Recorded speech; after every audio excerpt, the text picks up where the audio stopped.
Well, hundreds of U.S. immigration agents arresting nearly 700 illegal workers at 7 food processing plants across Mississippi. It's the largest workplace raid in at least a decade. Authorities say agents fanned out across the plants surrounding the perimeters to prevent workers from fleeing. For more on this, I want to bring in Border Commerce and Security Council President Nelson Balido. Nelson, thanks for joining us. Thank you, Charles. Good to see you. Well, you know, of course, anytime you have a situation like that, there are going to be certain images that emerge. You know, someone could be running and falling, and there's going to be panic and fear, maybe even some children who get photographed. And the negative publicity has gone out. The heartless administration is being talked about in the mainstream media. So explain to the audience, perhaps, who don't understand why this is happening, why it's necessary.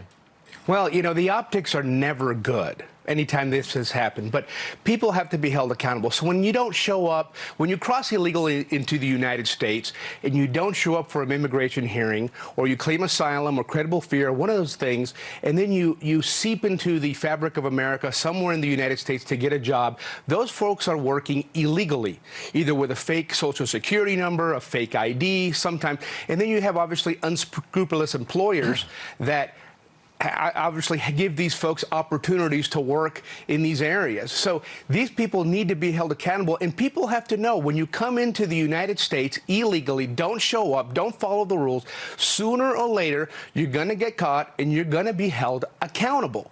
Nelson, you're someone who understands immigration, border laws and securities and commerce. What is it about this country, though, America? What are we doing wrong that Americans won't take on these jobs? In other words, what needs to be fixed in this country? Because I find it amazing that we could have 7.4 million job openings and yet have months where hundreds of thousands of people actually leave the labor force. You know, it's a frustrating thing because it feels like we're creating a vacuum that's being filled by illegal workers.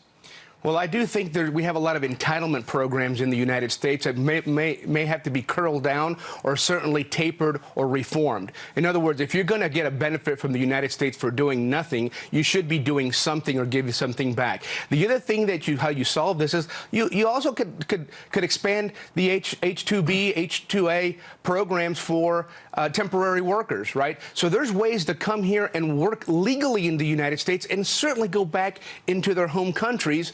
But that has to be looked at and reformed. And certainly, I think the Trump administration will certainly look at that. And it's something that Congress needs to look at. The question is, do we have the stamina in the United States Congress to even start addressing those issues? Right. Or do they still want to continue talking about the same old hack that we have today? And let's be honest, you know, you talked about these businesses at the top of this interview.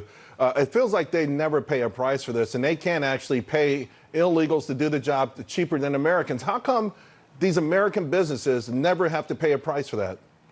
Well, you know, so you have a system called E-Verify that was instituted in 1996 for the first time, and these businesses have the ability of using E-Verify. Some states adopt it more than others. They're hiring illegals. They're not. No, right. I agree. What's the punishment? If I have a factory in a town where people need jobs, but I don't give them those jobs because I can save a few bucks, where's the punishment for that? They have to hold these employers accountable. Absolutely. That's one of the issues in the crux that we have, is we're not holding the folks that empower these illegal immigrants, these illegal folks that come here to work. We have to do something about that, and that what needs to be reformed first and foremost. If we don't give them the ticket to work, then they will seek somewhere else, or they won't come to the United States at all, or seek a legal way of doing it. Nelson, always appreciate it. Thank you. Thanks, Charles.